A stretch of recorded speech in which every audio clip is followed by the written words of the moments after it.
Estás en Metrópolis Querétaro. Estás en Metrópolis Querétaro. Estás en Metrópolis Querétaro. Estás en Metrópolis Querétaro.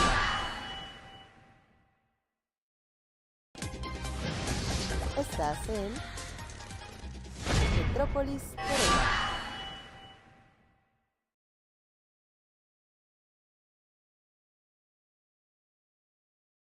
Metrópolis, gracias al doctor Jaime Zúñiga Burgos, primer programa del año, doctor, bienvenido. Víctor, aquí andamos. Aquí andamos en la palestra. Mi estimado José Manuel, buenas tardes, bienvenido.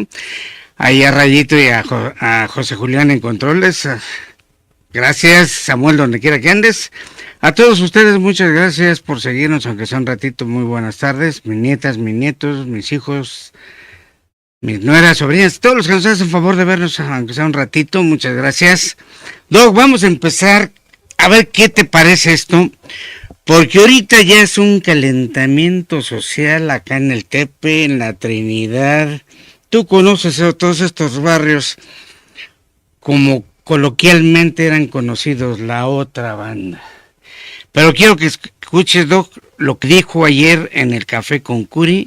Mauricio Curi. Estamos buscando toda la información para ayudar a los ciudadanos. Y la otra que me preocupa mucho es la avenida de invierno, que va a ser ahí también una afectación. Me preocupa mucho porque son chicos los carriles y los camiones pueden ser grandes y puede causar problemas serios. La de Bernardo Quintana, por la información que tenemos, no me preocupa tanto, diría que no me preocupa, porque es rápida y porque se trabajaría en la noche, según los datos que nos han dado. Todo esto tendrá que estarse verificando, trabajando y con muchísima comunicación, y por supuesto que tendrán todo el apoyo del gobierno del Estado, tanto para la sociabilización como para poder ayudar, como fue mi compromiso, con la liberación de la tierra donde sea posible. Pero bueno, yo quisiera que el señor secretario de Gobierno nos ampliara más cómo fue su junta con el ejército y con... ¿Qué opinas, mi estimado doctor? Pues aquí hay un responsable de nombre Carlos Alcaraz, que era el disque comisionado o el enlace con el gobierno federal para lo del tren. Un sujeto que realmente no dio una en ese menester. Hoy se habla mucho que ya quedó fuera de la jugada. Un sujeto que traicionó al gobernador del estado. Un sujeto que recibió la carpeta básica en su momento cuando él toma posición en ese puesto y nunca entrega la carpeta al gobierno para que el gobierno se hubiese empezar a la socialización que menciona el gobernador de los trabajos que se vienen haciendo en torno a los costados de la vía del tren. Ya ves que vienen tumbando árboles y todo. Bueno, aquí se durmieron en sus laureles nuestros amigos de esta colonia Las Hadas, que el andador ese que estaba muy bonito, que lo destrozaron totalmente, y muchas cosas así. Ahorita está la gente aquí en la Trinidad molesta, no se diga lo del Cerrito. Doctor, tú que estás bien empapado en el tema, platícanos del tren. ¿Cómo fue en aquellos ayeres cuando entra el tren a Querétaro? Los días de acordar que en 1987, en el sexenio de Miguel de la Madrid, es cuando se hace lo de las vías y todo eso. Luego en los 90 hubo otra vez el ruido. Luego con Peña Nieto se decía que otra vez lo del tren rápido, lo del tren eléctrico y que iba a ser muy rápido. Tú que estás empapado en todo esto, los pros y los contras del tren para Querétaro. Bueno, hay que hacer un poco de historia, Víctor. El primer ferrocarril, que era el Ferrocarril Central de México, exactamente, que iba de México a Irapuato y que pasaba por Querétaro, una vía angosta. ¿Era el que le llamaban el constitucionalista? No, sí, fue después. Después. 1882. Fue cuando Querétaro se comunica ya por la vía férrea con la capital y con Irapuato. La traza natural era ladeando los cerros, todo lo que había sin entrar a la ciudad. Entonces en 1882 grandes festejos, una exposición con motivo de la entrada del ferrocarril, de la inauguración del telégrafo y del teléfono. Hubo una exposición industrial que fue la primera aquí en Querétaro, en ese año 1882. Don Celestino Díaz hace un libro con ese motivo, que era la guía del turista, que era para los que venían a la visita aquí a Querétaro. Claro. Ese tren estuvo funcionando hasta principios del siglo XX porque en 1903 se inaugura ya lo que era el Ferrocarril Nacional de México. El trazo de la vía de este primer ferrocarril que hubo en 1882, pues hay fotos ahí románticas donde el trazo de esas vías pasaban por abajo del acueducto. Hay unas máquinas antiguas ahí, de ahí era el trazo, y seguían hasta lo que hoy es la avenida Constituyentes. La central, la terminal, la estación del ferrocarril, que era un galerón ahí sin chiste, estaba exactamente donde estaba una ferretería, en La Fragua. Todavía en los años 50, 60 se conservaba una chapopotera, que los que íbamos ahí a las orillas de la ciudad, todavía no estaba el fraccionamiento cimatario, pues sacábamos todavía pedazos de la piedra de chapopote, llamaba la atención. Esa estación desapareció cuando en 1903 don Porfirio Díaz inaugura ya la estación del Ferrocarril Nacional de México, con vías más anchas, con máquinas de mayor tamaño, mayor capacidad, que con el paso del tiempo fueron evolucionando.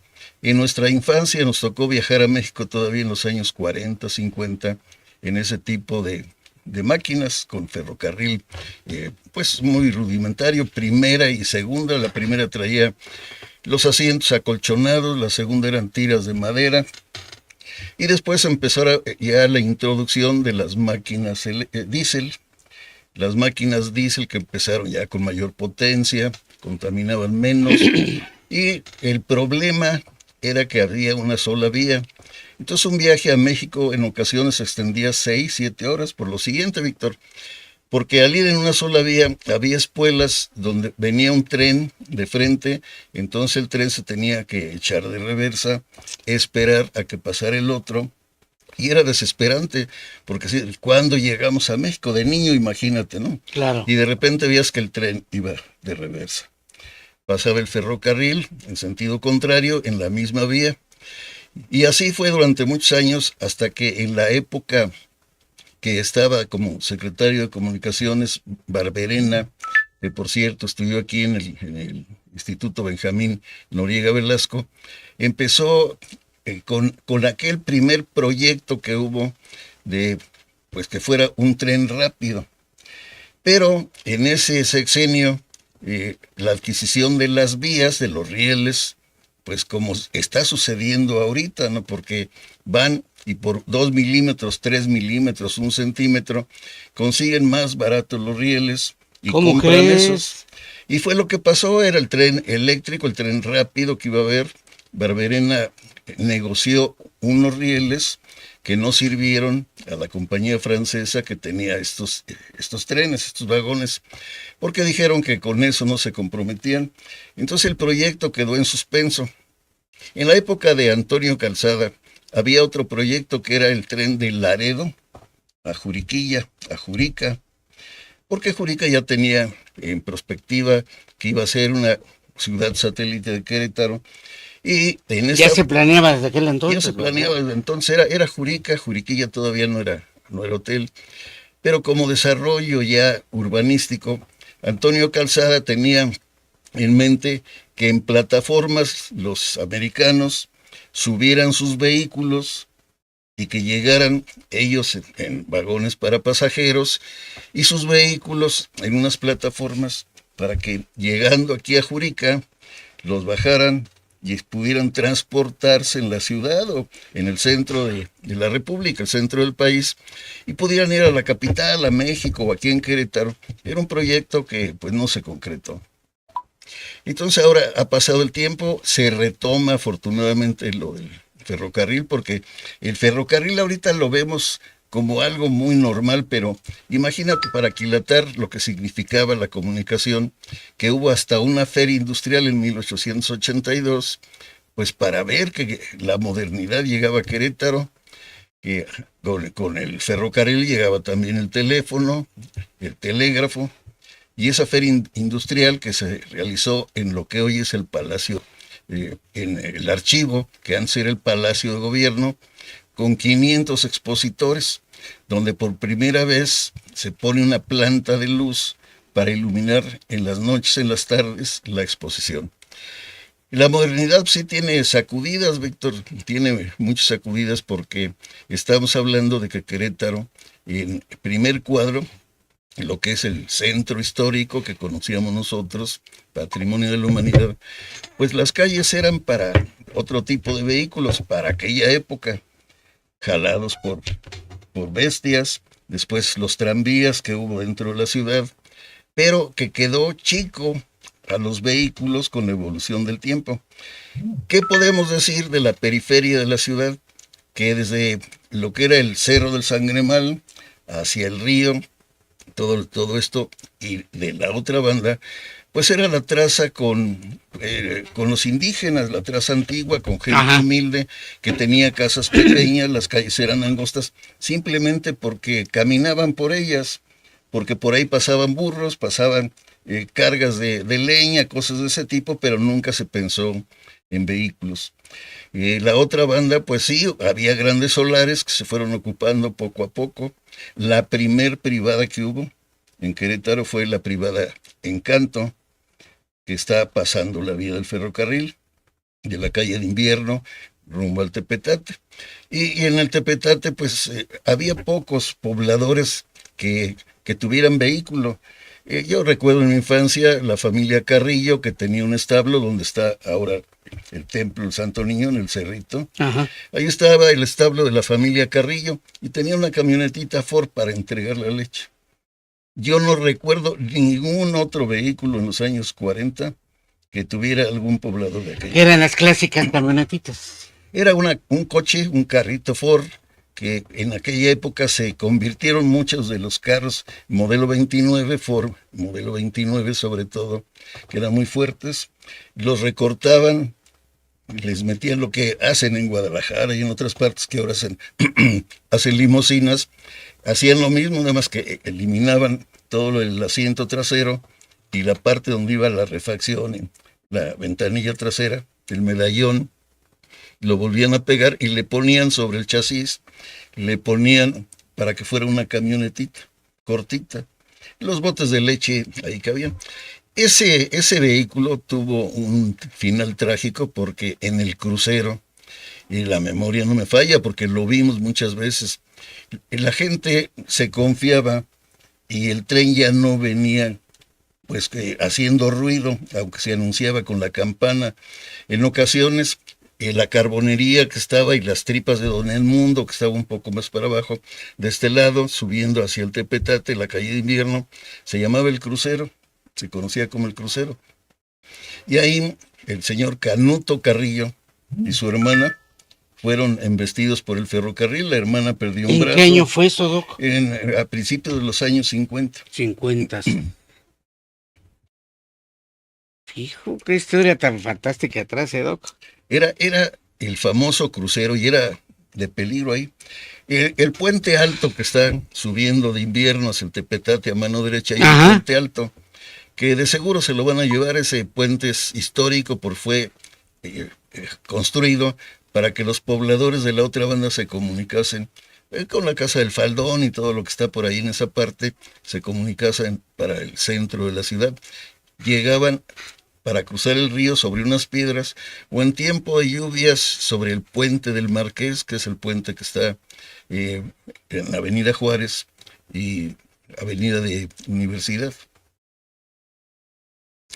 Doc, y ahorita con esta modernidad, porque según a ver si compartes conmigo, Ante el posible derrumbe de los dos puentes, el del Cerrito, el cual fue remodificado y darle más altura para el paso exclusivo del tren de pasajeros y de carga, que fue a finales del sexenio de Miguel de la Madrid en 1987, siendo gobernador Mariano Palacios todavía. O ya, No, o ya era Camacho Camacho, Camacho Guzmán. Guzmán. Para corregir aquí.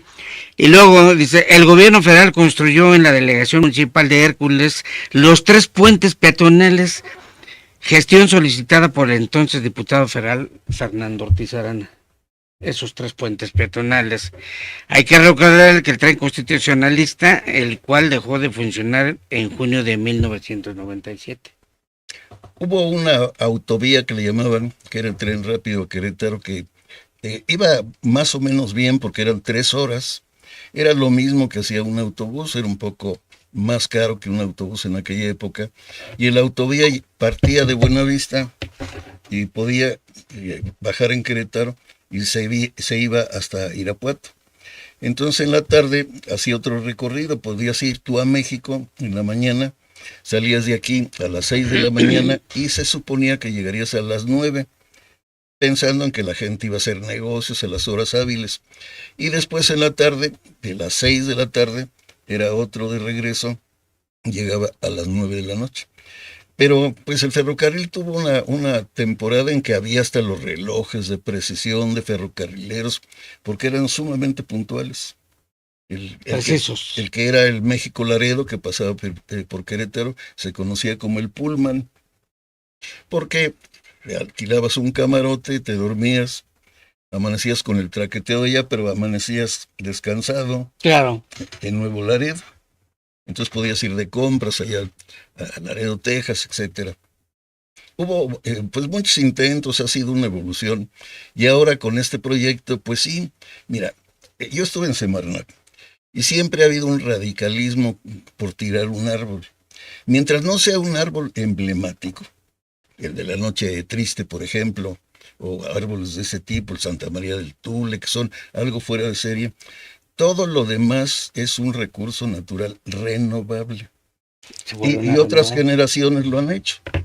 Los plantaron no para que estuvieran eternamente ahí, sino para cumplir una función. Nuestra generación puede hacer lo mismo. Plantar árboles. Qué bueno que aclaras eso, ¿eh? Es que es un recurso natural renovable, no tiene caso politizarlo ni rasgarse las vestiduras, porque se repone. ¿Qué hacíamos en Semarnat?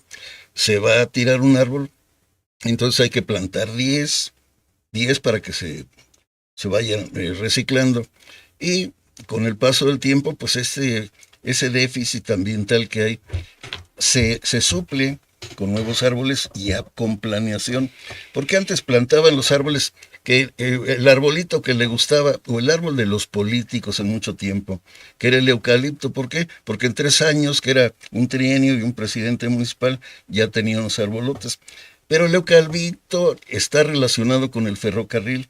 La introducción de Brasil del eucalipto fue para hacer durmientes, no para que se quedaran eternamente ahí. De ahí salen los durmientes. De eucalipto salían los durmientes de madera y muchos de ellos tienen 100 años, porque en todas las estaciones, no nada más en Querétaro, había los alcanfores, que son los eucaliptos, les llaman de diferente manera. Entonces, en todas las estaciones donde había ferrocarril de la época de don Porfirio, hubo plantaciones de eucaliptos para aprovechar su madera para durmientes. Entonces, con esto, si nos remontamos un poquito, saliéndonos un poquito del curso del ferrocarril, cuando en la época de Nacho Loyola, que se hace la tala de eucaliptos en los alcanfores, ¿fue para su reciclaje? No, mira, ahí tuvimos una plaga que atacó primero a los eucaliptos. Es una plaga que entraba por la raíz. No sé cómo los ingenieros, teníamos buenos ingenieros agrónomos ahí, y nos decían que la única forma de acabar con las plagas de los árboles es tirarlos, derribarlos y quemar para que no se siga. Por ejemplo, el muérdago, esos fideos amarillos que hay, o esas bolas que hay de plantas que los dan unas bolas moradas, que se les pegan a los pájaros en las patas. Exacto. Y ellos las transportan. Entonces todo eso hay que acabarlos por medio del fuego. Y ahí en esa época fue que hubo eucaliptos se secaron solos. Se Sin tuvieron que necesidad de aprovechar. talarlos. Sí, el eucalipto eso es un árbol que es peligroso porque se poda solo.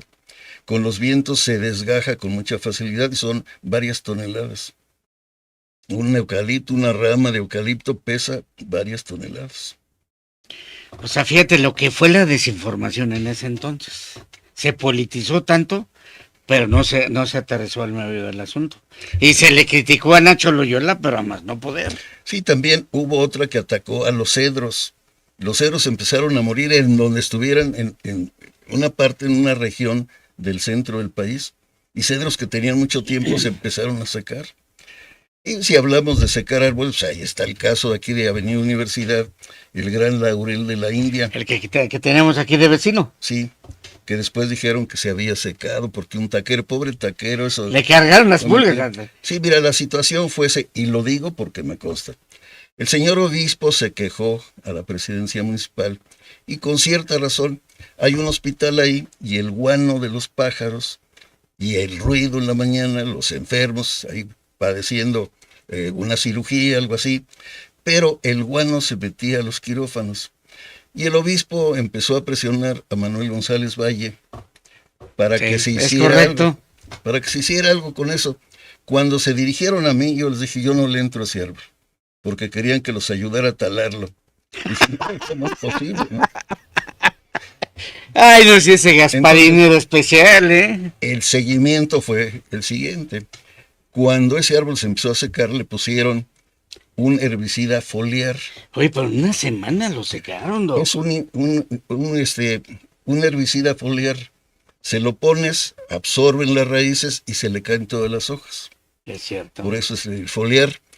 Entonces mandamos unos ingenieros ahí, hicieron el muestreo, encontraron agroquímicos ahí, que no hicimos el estudio porque no había los medios, pero supimos cuál había sido la Es cierto, culpa. yo aquí lo conseguí, que fue el exobispo, bueno, obispo ya retirado, obispo emérito, que todavía tenemos aquí en Querétaro, que lo ve la gente en la calle y no lo saluda. Así es.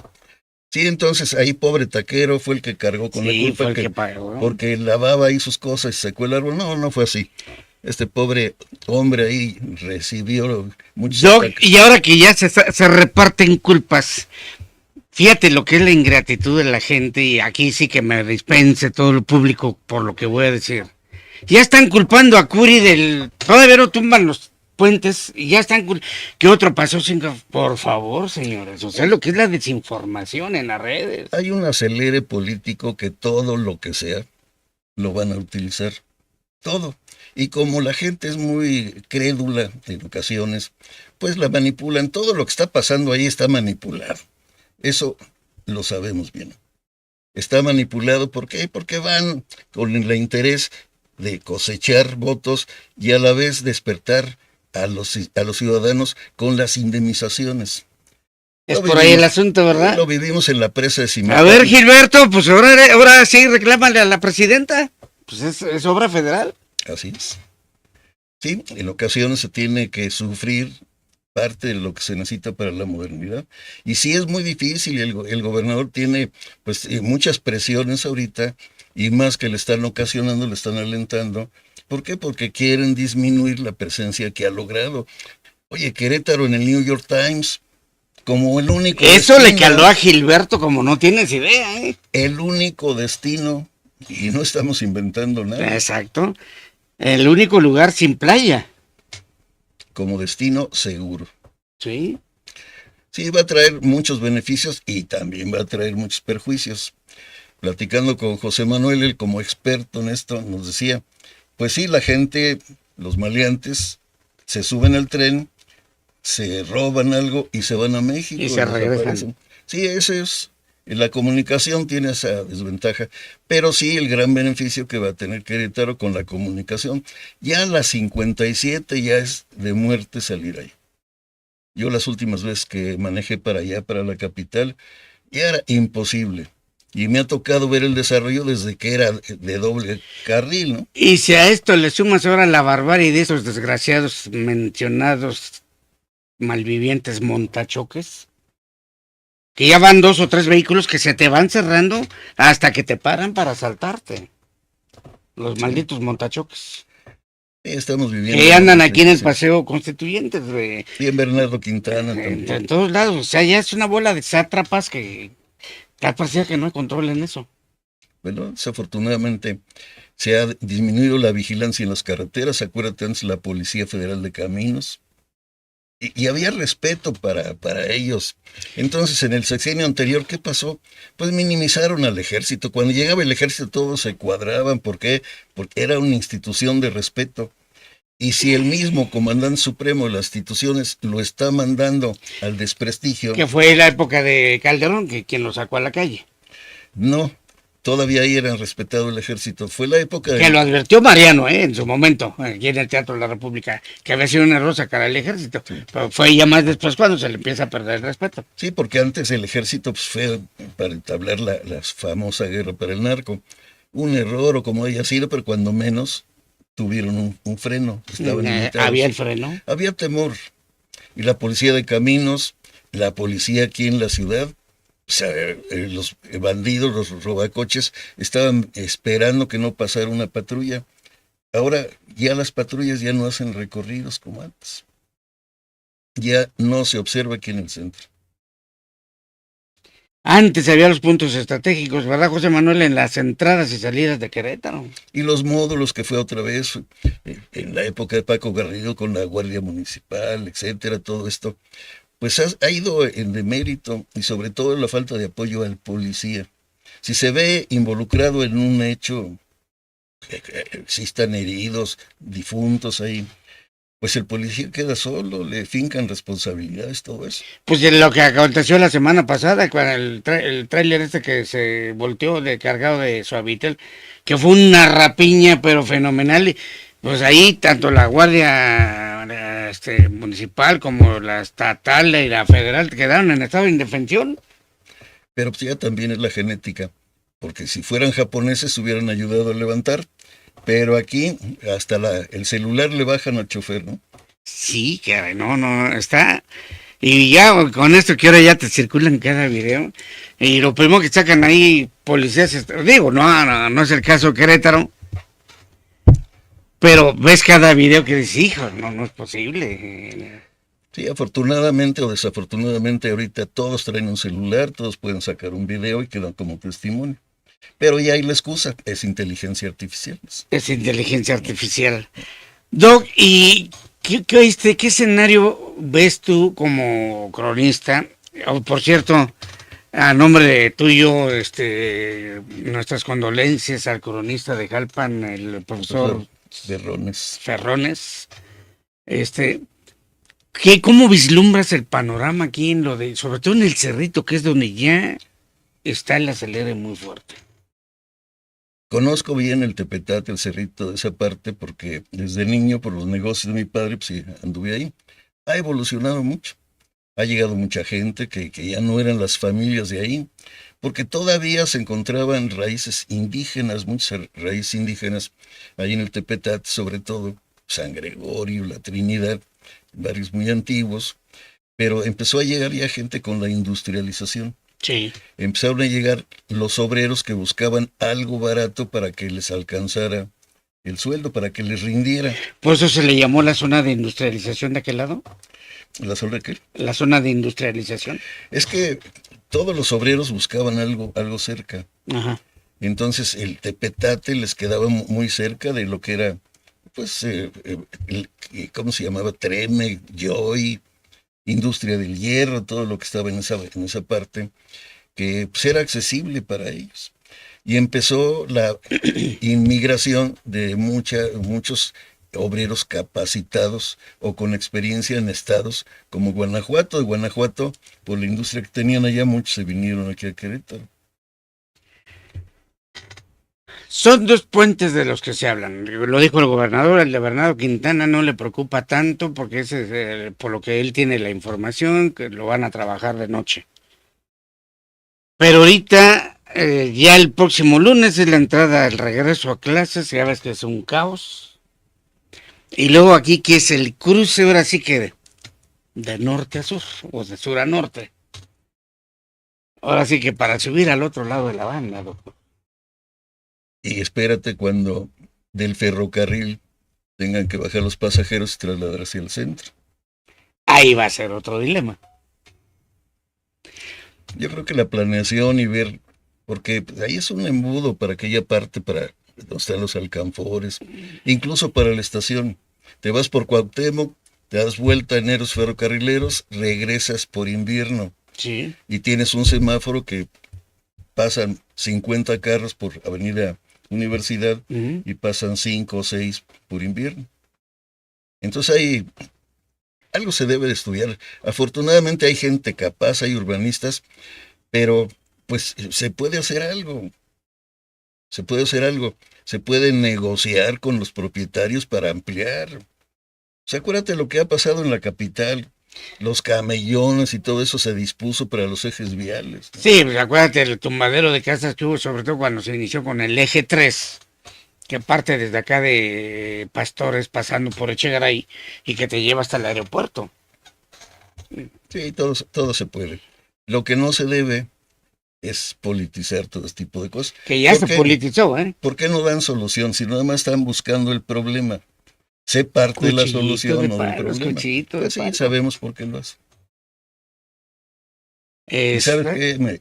Pues me molesta a mí como queretano de nacimiento, aquí me hice, aquí he crecido, mi familia es de aquí, que llega mucha gente con otra mentalidad, con otra ideología, que se sienten los conquistadores de Querétaro. Lo acabo de decir hace ratito, ya no lo voy a mencionar tanto porque para todos ya va a ser el innombrable. Qué lástima que llegó de rector. Pero tal parece que vomita Querétaro, ¿eh? Trae un coraje contra Querétaro, pero como no tienes idea, loco. ¿Por qué no pelearon esto en México? En la Cámara con el poder que tienen. Pero Claro. si ni hablan allá, No, ahí es un corderito. ya no me politices. ¿Qué panorama visualizas, Doc? Tú que eres experto en la materia de esto del tren, ya dice los avatares de antaño, pero a futuro, ¿cómo ves este proyecto? Yo le vi muy buena lead el día cuando vino la primera vez la presidenta Claudia y que le refrendó todo el apoyo al gobernador en este proyecto del tren, y prueba de ello que por eso es obra federal. Pero yo siento que va a ser oficio-beneficio para Querétaro esta nueva ruta del tren. Yo estoy seguro, te reitero lo de los queretanos, ¿cómo vieron? Incluso con el viejo proyecto del camino de Querétaro-Tampico de don Cayetano Rubio. Los diputados todos se pusieron de acuerdo porque lo aprobaron. Y el gobernador Julio María Cervantes lo autorizó, hubo decreto y todo para autorizar ese camino. ¿Por qué? Porque era un camino no solo para los queretanos de aquella época, para el centro del país. ¿Qué va a pasar aquí? Pues el desahogo de la carretera 57, porque esto sí llega hasta Irapuato, se siguen hasta Laredo, imagínate. Los containers ahí apilados uno sobre de otro, por eso están ampliando. Ahí en la Cañada, con el proyecto del ferrocarril rápido, eléctrico, se hicieron unos túneles, Víctor. Pero antes se estilaba que iba un container nada más sobre la plataforma. Y empezaron ya por economía a encimarlos y ya no pasaron por ahí. Ya no lograron pasar por esos túneles. Entonces están usando la antigua vía, la que no se pudo eliminar para hacer el proyecto de presa de la Cañada, Ajá. que iba a ser una presa ahí, pero la vía quedaba abajo. Entonces salía muy caro y no había para dónde, por lo que te estoy diciendo. Ahora ya el trazo, hemos estado observando el trazo, viene muy bien, y pues sí, sacrifican como en las hadas el jardín, pero eso lo hicieron, pueden hacer otro, Claro. pueden plantar otros árboles. Es un recurso natural, Renovable. Doc, entre estos avatares, qué bueno que tocaste esto de las ampliaciones. Imagínate que esta bola de zánganos que ahorita critican y que están en contra de todo, pero no aportan soluciones. Cuando se amplió aquí el tramo este de Juárez, frente al Jardín Cenea, cuando se amplió Ezequiel Montes, que este tipo de rejocios ya hubieran estado operando en Querétaro. El grito en el cielo en aquel entonces. Sí, la sociedad queretana le puso a esa calle Los Mártires de Cosío, porque era Manuel González Cosío el gobernador, que abrió con visión porque no había otro.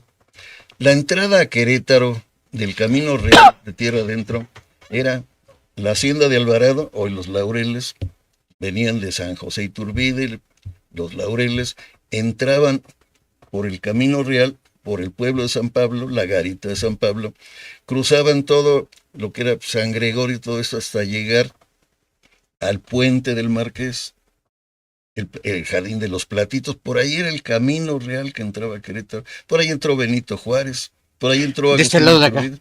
Sí, esa era y la continuación de primavera, no es primavera, la que sigue de invierno para acá. Por ahí era ¿Es Cuauhtémoc? no, No. Cuauhtémoc Sancha. No, esa era la entrada del Ay, Camino sí, es Real. cierto, sí. Y el otro, el camino era a Celaya, que era de San Francisco por la calle Real, que hoy es Madero, rumbo a Celaya. Centro de todos los caminos, siempre había dos. Fíjate, la historia de Querétaro es riquísima. Yo estoy admirado de su historia. Me gusta empaparme tanto de lo anterior como lo actual. Y yo siento que ahorita esta gente que ya calentó los ánimos, sobre todo, que calentó los ánimos acá de este lado, ahora sí que de la otra banda, pues ya lo hacen con el afán de ser chingaquerito nada más, pero sin soluciones, no aportan. Pero cómo friegan la manzanilla. Y en todos estos lares, doctor, ¿qué lectura te da la historia colonial con la historia moderna de Querétaro? Pues lo colonial fue hecho para la época virreinal, para la colonia, y fue de acuerdo a lo que se vivía en aquella época. ¿Y qué pasó? Pues Querétaro empezaba en el convento de la Cruz, terminaba en la calle de Belén, Ezequiel Montes.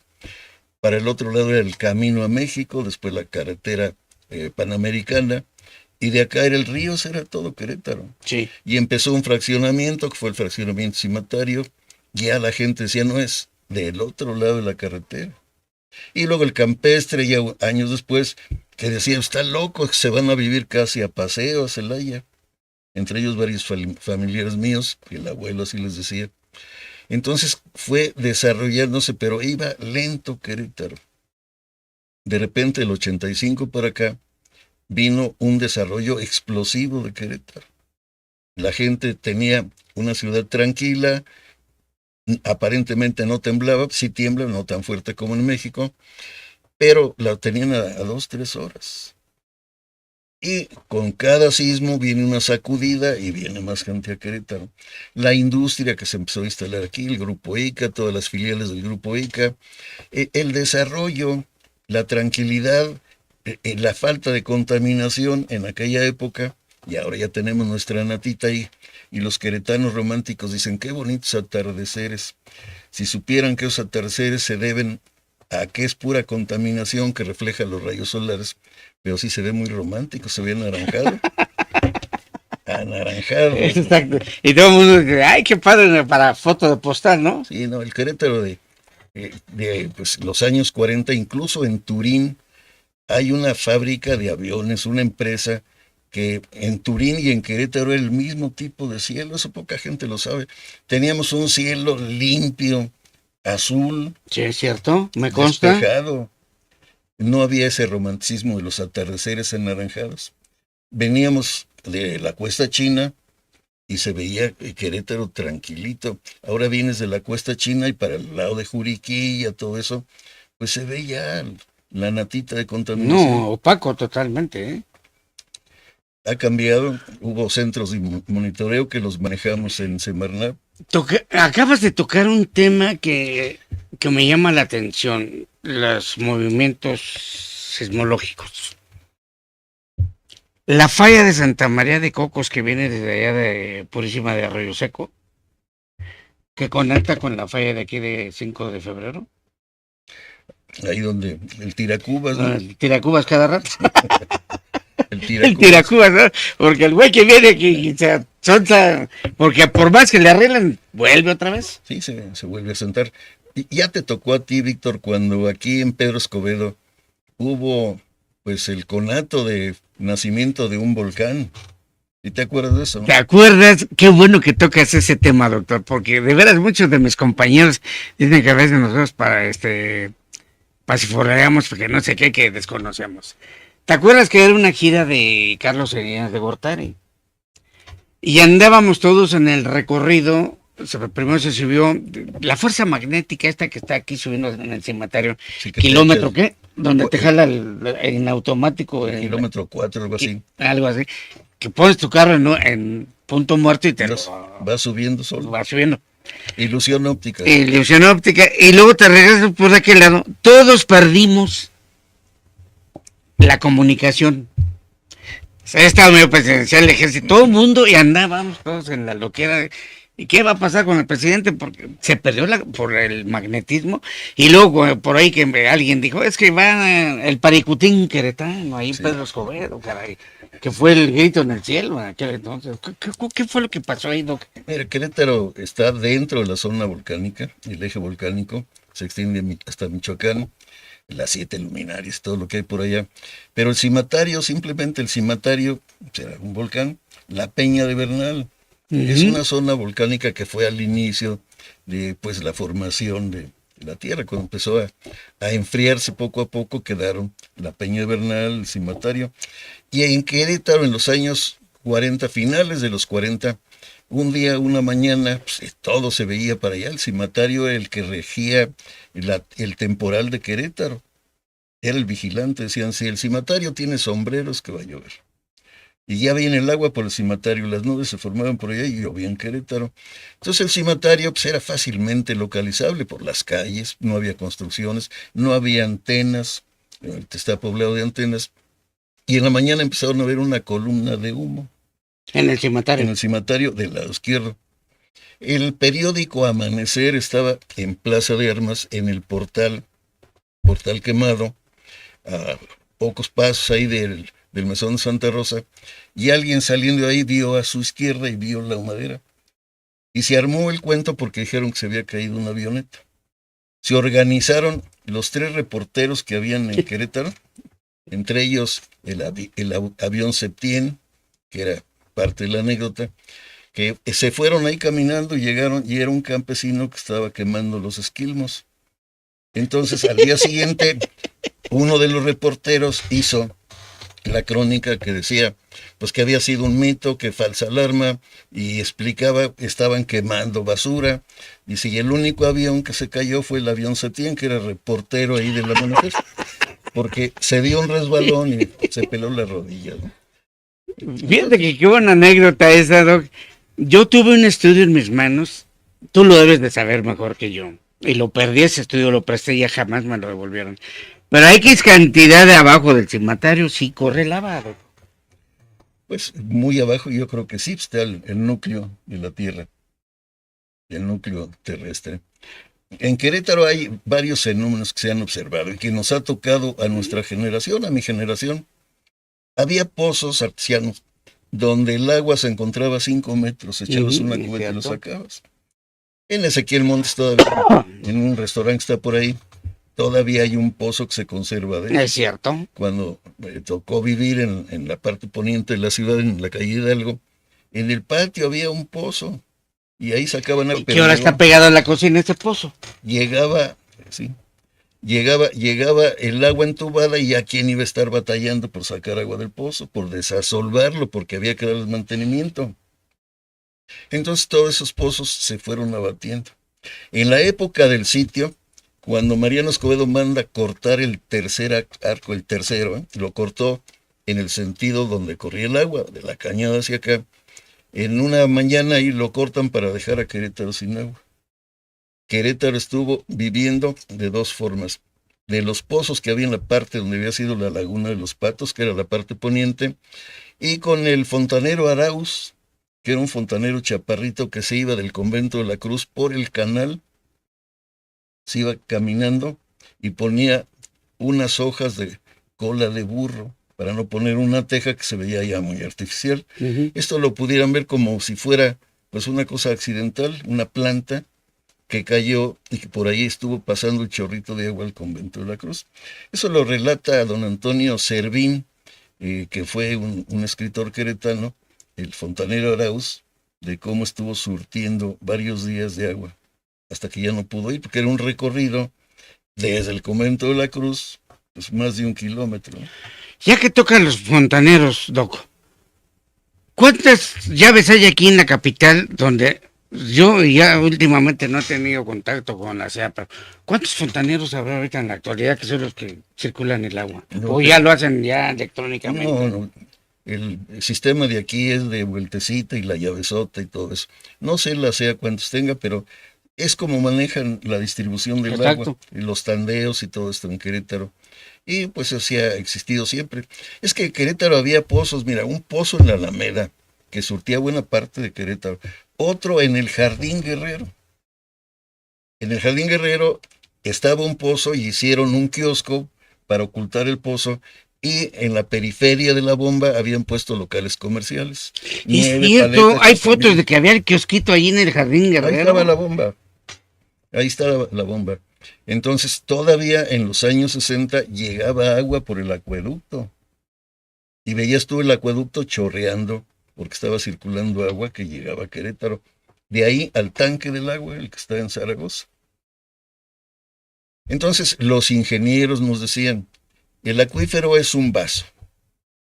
Ese es el vaso, el acuífero. Y los pozos son popotes. Entre más popotes le metas, más rápido se acaba el vaso. Ujú. Un ejemplo muy, muy simple, pero muy ilustrativo. El acuífero de Querétaro, que estaba a 60 metros durante muchos años, está a 350, 400. Y lo peor es que se están extrayendo aguas fósiles, aguas pesadas, que el calentador se incrusta con las sales, todo eso. Aunque se trate, de todos modos se pasa. ¿Es por eso que los lavabos y todo se te hacen zarrosos, Doc? Sí, porque antes el agua llegaba tibia, poca gente tenía calentadores, el agua Sí, a mí me tocó Se esa la época que cañaba. no necesitabas calentador, te salía tibia el agua. echaba vapor en la mañana ahí, venía de la cañada. Y venía por el acueducto, imagínate, el recorrido de legua y media, pues son 5 o 6 kilómetros hasta allá, un poco más, llegar a la Cruz, al tanque, y del tanque todavía que te llegara tibia. Qué riqueza tan natural tenía Querétaro en aquel entonces, ¿eh? Pero era una riqueza para esa época. Empezó la sobrepoblación y el problema, que es otro de los problemas que hemos visto, de cómo cuando viene algo que va a modernizar. Víctor, hubo una modernización, lo del famoso CIMARI, un centro de manejo de residuos industriales, que era un microondas gigantesco que no salía humo por ningún lado. Iba a estar en Tolimán. En Tolimán se hicieron desplantes y todo eso, y empezaron, hubo un regidor del PRD en aquella época. Empezó a correr el rumor de que eso les iba a hacer daño, pues ya cuando fuimos a discutir con ellos, a platicar las dudas y todo eso, la discusión y la plática era con una piedra de ellos en cada mano. Ya estaban totalmente radicalizados porque les habían dicho que los niños iban a nacer sin cerebro, anencefalia, que los hombres iban a embarazar. Entonces puro milagro iba a haber ahí, pero la gente lo cree, Es lo malo. unas cosas que por la incultura, Sí. la incultura es fácilmente manejable. Este problema fue por los 90s, lo de este regidor, Sí, por los 90s. sí, a mediados de los 90, y estaba Daniel Muñoz Mosqueda, estaba Abraham González. Esta cosa iba en serio. Sí. Toda la basura no se iba a enterrar como lo estamos haciendo. No iba a ser confinamiento, sino iba a ser disposición final. Y por cada tonelada iban a salir 10 kilos de cenizas que podían servir de fertilizante o confinarlas, pero ya no aprovechando grandes extensiones de terreno que se desperdician. Pues lo tiraron por un regidor. Híjole, te digo que el que no aporta desparrama, caray. Sí, el pueblo es fácilmente. No quiero profundizar porque me comprometo, pero sí, se sugestiona fácilmente. Sí. Y ahorita, esta palabra es la clave. Ya sugestionaron a la gente de aquí, del otro lado de la banda. Ya no sé, las mentes mezquinas ahí. Fui a hacer un recorrido Y ya escuchas cada comentario que dices, es que esto no puede estar pasando. Ya la manera tan rápido que calentaron a la gente. Lo primero que les dicen es que les van a expropiar su casa. Es algo que la oposición en México no ha sabido aprovechar con el actual régimen que hay. Cuando se meten con la religión, con tu familia, con tus propiedades, entonces sí prenden las cosas. Y ellos lo saben porque son las técnicas de manipular, de manejar políticamente. No les van a cumplir nunca, pero cuando menos los manejan y los tienen ahí. Te van a expropiar tu casa. Si no se la van a expropiar, es que el crepitar del tren te va a destruir tu casa, se va a cuartear toda. La vibración. Sí, los asentamientos. Hay muchos argumentos que son fácilmente pues manejables para que la gente... Sí, no, les están haciendo creer que aquí va la vía y se va a hacer así. Que las casas se van a ladear. Si hay un tramo de vía calado por más de 100 años, pues 120 y tantos años ya, pues es el tramo a México, el que tenemos aquí, el que cruza por la ciudad. Si hubo asentamiento, ya los asentaron las máquinas, aquellas pesadas de vapor, las dobles máquinas diésel que jalaban el convoy. Cuando esas máquinas diésel jalaban 110, 120 carros, Víctor. Sí. Sí, porque había pocas de ellas y les cargaban. Entonces, ahí el riesgo es esa manipulación. La salida pues, será problema de urbanismo, de ampliar calles, o lo que sea, pero ya, fíjate que ahorita recordé que cuando el ferrocarril estuvo ahí, la avenida, la calle de Cuauhtémoc, desembocaba en el río. Entonces, lo que pasaba era que pues, de ahí no iba a haber salida hasta el puente del Marqués, al de aquí. ¿Qué hicieron? Pues el puente de la Revolución, el puente de fierro, que está en la desembocadura de Cuauhtémoc, para cruzar hacia el centro de la ciudad. El puente de fierro, el de los candados, Víctor. Ah, es exactamente el de los... Ese era el puente de la Revolución, el puente de fierro. Y pues ese puente da testimonio de cuando se hacían bien las cosas. Ahí está. Es cierto. Los años que tiene una estructura de fierro, tiene placas ahí en cantera que dan fe del tiempo de su construcción. Doctor, pues esta plática va a tener que continuar. Vamos a esperar un mes, ¿te late? Sí, Y vamos a ver los acontecimientos de acá, de este lado, de la otra banda. Sí, cómo no. Y vamos a ver que anden ya los operadores políticos ahí en contra del proyecto. Pero que digan que la presidenta se los quiere imponer y que al que no acepte le van a quitar su cooperación, su apoyo. Ahí sí no, ¿verdad? Exacto. Doc, como siempre, un placer haber platicado Víctor. contigo. Nos ilustras bastante. José Manuel, muchas gracias. Gracias a todos ustedes por estar con nosotros. No se olviden, mañana de 9 a 10 aquí con un servidor y a las 10 de la mañana rueda de prensa del municipio de Pedro Escobedo en el 1810 para dar a conocer lo que será la Feria de la Cantera en Escolásticas. Estamos pendientes. Rayito, José Julián, muchas gracias ahí en controles. Samuel, no sé en qué pulquería andas en estos momentos. Les agradezco que hayan estado con nosotros. Doctor, nuevamente, gracias. Gracias a ti. En un mes primero nos vemos aquí, Doc. Y vengo amparado. Ándale. Exactamente. Tengan bonita tarde y feliz inicio de semana, aunque ya es martes, y váyanse preparando porque el próximo lunes empieza el ajetreo, el regreso a clases, salga más temprano. Dios los bendiga.